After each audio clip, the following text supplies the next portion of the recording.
First of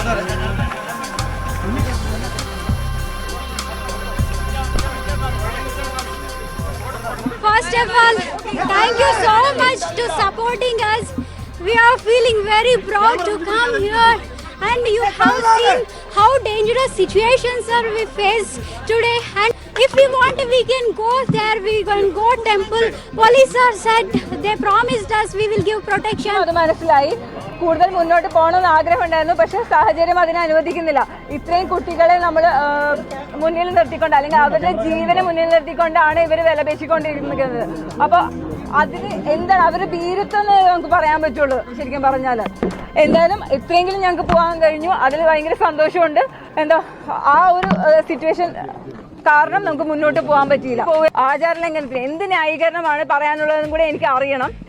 അത് വഴി അറിയാൻ പറ്റുമെന്ന് ഞാൻ വിചാരിക്കുന്നു. പറയാൻ ഞാൻ ഏത് രീതിയിലാണ് വിശ്വാസിയാവേണ്ടതെന്ന് നിങ്ങൾ പറയുന്ന വിശ്വാസം എന്താണ്, അതിന്റെ പട്ടിക നിരത്തോ എങ്കിൽ ഞാൻ പറയാൻ ഞാൻ വിശ്വാസിയാണോ അല്ലേന്ന്. ഇന്ന് പുലർച്ചെ 2 മണിക്ക് പമ്പയിലെത്തി. മഫ്തിയിലുള്ള 6 പോലീസുകാരുടെ അകമ്പടിയിൽ അവർ മല കയറി. 3:45 സന്നിധാനത്ത് കറുപ്പണിഞ്ഞ് മുഖം മറച്ചാണ് ഇരുവരുമെത്തിയത്. 5 മിനിറ്റിനുള്ളിൽ ദർശനം നടത്തി തിരിച്ചിറങ്ങി. പോലീസ് തന്നെ ഇവരെ പമ്പയിൽ